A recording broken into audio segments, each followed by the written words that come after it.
principios de la lógica y de la economía política, centrándose en este ámbito en la obra de... Buenos días, tardes, noches, dependiendo de a qué horas vean esto. Yo soy Felipe Daniel Salas Uribe y les voy a presentar acerca de Stuart Mill. John Stuart Mill, economista, lógico y filósofo, nace el 20 de mayo de 1806 en Londres y muere el 8 de mayo de 1873 en Francia. Fue hijo del historiador, economista y filósofo James Mill, quien lo educó según los estrictos principios del Emilio de Rousseau. Dotado de una inteligencia extraordinaria, comenzó a estudiar griego a los 3 años y a los 8 ya leía Sopo, Herodoto, Jenofonte, Platón y todos esos en su lengua original.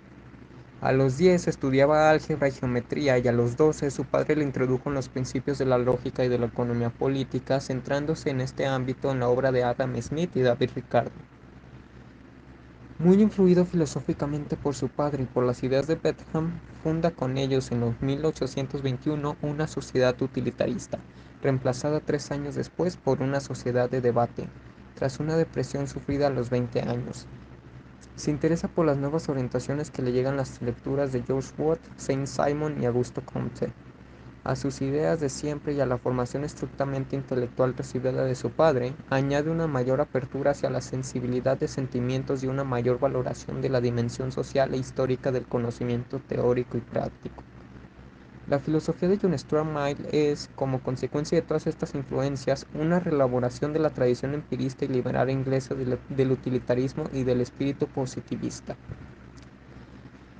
Sería casi un pecado hablar de Stuart Mill sin mencionar al menos su teoría ética, pues la vida que llevaba le hacía un valedor del título de autorrespeto y autodignidad, el cual nos permite entender más la importancia de este filósofo en la historia propia de la filosofía, aunque para propósitos de vitalidad de esta exposición nos enfocaremos meramente en su teoría sobre el conocimiento. En el sistema de lógica razonadora e inductiva de 1843, obra que le dio una rápida y sólida fama, sostiene la tesis de que el empirismo y una filosofía basada en la experiencia obtienen mejores resultados, en orden a mejorar la sociedad que cualquier otra. Frente a la teoría de la deducción clásica basada en el silogismo, cuyo carácter de razonamiento circular ataca, sostiene que todo conocimiento llega por la experiencia. Construye su propia teoría de la inducción, conocida como métodos o cánones de Mill, y defiende la razonabilidad de la creencia en el principio de la uniformidad de la naturaleza. Distingue además entre leyes de la naturaleza, esto es, leyes causales y meras leyes empíricas, que son generalizaciones de la experiencia. A continuación voy a explicar algunos conceptos dichos aquí para que quede mejor entendido, ¿no? Deducción es una operación mental llamada inferencia por la que afirmamos la verdad de un enunciado partiendo de la verdad de los enunciados conocidos. Silogismo, Aristóteles lo define como aquella argumentación en la que, si las premisas son verdaderas, la conclusión ha de tenerse necesariamente por verdadera. Razonamiento circular es una falacia en la que se comete una petición de principio dispuesta de tal forma que constituye un razonamiento en que, en una premisa, se admite aquello mismo que quiere demostrarse en la conclusión. Cánones de Mill, métodos formulados para investigar experimentalmente las relaciones causales.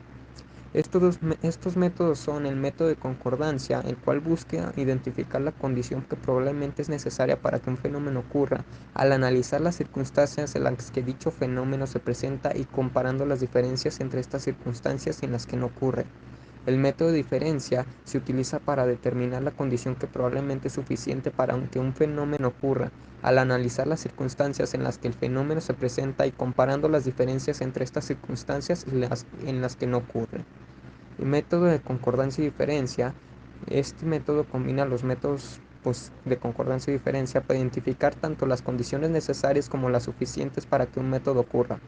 El método de inducción se utiliza para generalizar a partir de un conjunto de observaciones específicas, buscando establecer una relación causal entre las variables y los fenómenos observados. La uniformidad de la naturaleza es un principio que se invoca como fundamento de la inferencia inductiva y que supone que el curso de la naturaleza se mantiene siempre el mismo, de modo que el futuro ha de parecerse al pasado, dado que a causas semejantes siguen efectos semejantes. Stuart Mill defiende esto. Y como nota a pie de página, Hume fue el primero en criticar este principio, argumentando que cualquier intento de defensa de este caería en un razonamiento circular, hablando de que si algo sucede en el pasado no implica necesariamente que suceda en el futuro también, sino que esto que sucede ahora sería una verdad de hecho. Adoptando la perspectiva de la ley de los tres estados de Comte, considera el estado actual como el estado especulativo de la humanidad, del que ha de surgir un conocimiento científico de la realidad social. La ley de los tres estados habla del estado teológico ficticio, que es cuando se buscan explicaciones absolutas de las cosas recurriendo a principios y fuerzas sobrenaturales personales, el estado metafísico abstracto, cuando sustituyendo lo sobrenatural por lo abstracto se recurre a fuerzas, causas o entidades ocultas, y el estado científico positivo, cuando tras reconocer la imposibilidad de un saber absoluto, el hombre se conforma con saber las leyes de las cosas, esto es, las relaciones existentes entre fenómenos. El conocimiento científico de las leyes empíricas que determinan la realidad humana y social es totalmente compatible con la intervención del hombre en los asuntos sociales y políticos y con la afirmación decidida de la libertad humana individual. El conocimiento del hombre alcanza solo los fenómenos. En este contexto, causa, que indaga justamente con sus cánones inductivos, es el antecedente o concurrencia de antecedentes del que depende invariablemente e incondicionalmente el consecuente. De manera, pareci- de manera parecida, define la materia como posibilidad permanente de sensación.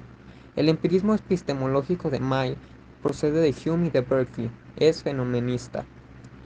Es comúnmente llamado un materialista idealista por esta posición, pero para serle sincero no encontré algún documento o artículo que hable directamente de Mill defendiendo esta idea de un materialismo idealista y me parecería muy grosero ponerles eso si yo no lo comprendía al 100%, ¿no? Igual el dato ya está por si alguien gusta investigar. Muchas gracias.